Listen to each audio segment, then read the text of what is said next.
ঘরে 5টি আলামত দেখলে বুঝবেন ওই ঘরে জাদুটোনা করা হয়েছে, ব্ল্যাক ম্যাজিক করা হয়েছে, কুফুরি কালাম করা হয়েছে।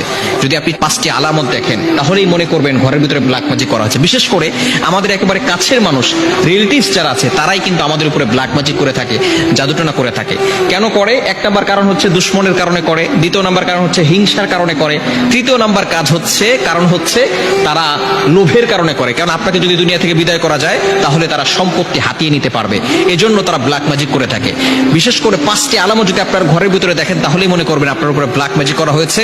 আপনি দ্রুত কোরআন থেকে সমাধান নেওয়ার চেষ্টা করবেন। নাম্বার 1 নাম্বার হচ্ছে যদি আপনার ঘরের ভিতরে সবসময় ঝগড়া লেগেই থাকে, স্বামী স্ত্রীকে দেখতে পারে না, স্ত্রী স্বামীকে দেখতে পারে না, একজন আরেকজনকে সহ্য হয় না, অনেক সময় ছেলে বাবাকে দেখতে পারে না, বাবা ছেলেকে দেখতে পারে না, এরকম যদি সমস্যা হয়, সবসময় ঝগড়া লেগেই থাকে, তাহলে মনে করবেন কেউ আপনার ঘরে ব্ল্যাক ম্যাজিক করেছে।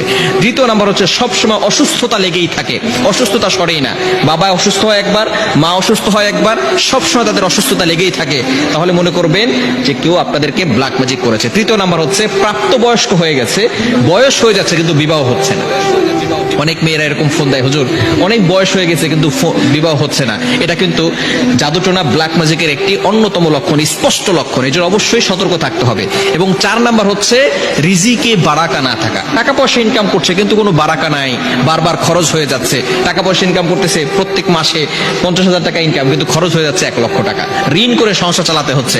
রিজিকে যদি বারাকা না থাকে তাহলে মনে করবেন যে আপনাদেরকে কেউ জাদুটোনা করেছে, ব্ল্যাক ম্যাজিক করেছে। 5 নাম্বার হচ্ছে ঘরের ভিতরে অস্থিরতা কাজ করে, দম বন্ধ হয়ে যায়, ঘরে থাকতে ভালো লাগে না।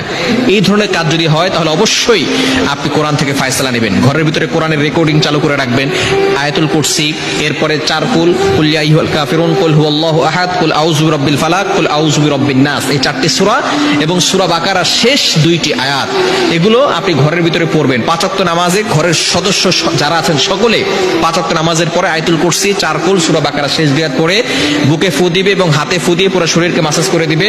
এবং সকলকে মাস্ট বি নামাজ পড়তে হবে, নামাজের পরে আমলগুলো করতে হবে। এবং মাগরিবের নামাজের পরে বিশেষ করে সূরা বাকারার তেলাওয়াত যতটুকু পারেন করবেন। যদি পড়তে না পারেন তাহলে কোরআনের রেকর্ডিং চালু করে রাখবেন ইনশাআল্লাহ, তাহলে আস্তে আস্তে এই জাদুটোনা দূর হয়ে যাবে। এবং বিশেষ করে ঘুমানোর সময় সকলে ওযু করে ঘুমাবেন এবং এই আমল করে উপরে শরীর বন্ধ করে তারপরে ঘুমাবেন। যদি এই 5টি লক্ষণ দেখে থাকেন তাহলে অবশ্যই আপনি সতর্ক হয়ে যাবেন এবং বিশেষ করে কোরআনের তেলাওয়াত করা শুরু করবেন। যত বেশি কোরআন তেলাওয়াত করবেন তত বেশি এই কুফরি কালাম থেকে আপনি বাঁচতে পারবেন, জাদুটোনা থেকে বাঁচতে পারবেন। বিশেষ করে আমাদের একেবারে কাছের মানুষগুলোই কিন্তু ব্ল্যাক ম্যাজিক করে থাকে, জাদুটোনা করে থাকে এবং জাদুটোনার মাধ্যমে কিন্তু একজন মানুষ অসুস্থ হয়ে গিয়ে দুনিয়া থেকে বিদায় নিয়ে নেয়। এজন্য অবশ্যই আমাদেরকে সতর্ক থাকতে হবে এবং এই লক্ষণগুলো দেখলে সাথে সাথেই কিন্তু আমরা বিশেষ করে কোরআনের দিকে চলে আসবো, আয়াতুল কুরসি, 4 কুল এগুলো পড়বো। আল্লাহ তাআলা আমাদের সকলকে এমনগুলো করার তৌফিক দান করে। মা বলে বিয়ের পরে ছেলেটা নষ্ট হয়ে গেছে, এখন বউ যেটা বলে সেটাই শোনে। সেই মাই আবার তার মেয়ের জামাইকে বলে জামাইটা খুবই ভালো, আমার মেয়ে যেটাই বলে সেটাই শুনে। সুতরাং আপনার ছেলে যখন বিয়ে করেছে তখন আপনার ছেলে নষ্ট হয়ে গিয়েছে, বউর কথা মতো চলে। মনে রাখবেন মাকেও ভালোবাসতে হবে, বউকেও ভালোবাসতে হবে, তবে মায়ের ভালোবাসা আলাদা, বউয়ের ভালোবাসা আলাদা।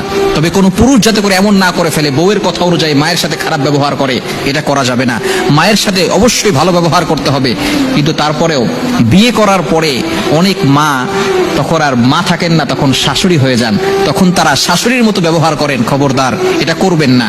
যেই মেয়েটা বাইরের থেকে এসেছে, আপনিও কিন্তু একদিন বউ হয়ে ঘরে ঢুকেছেন, তখন আপনার অনেক ভুল হয়েছে।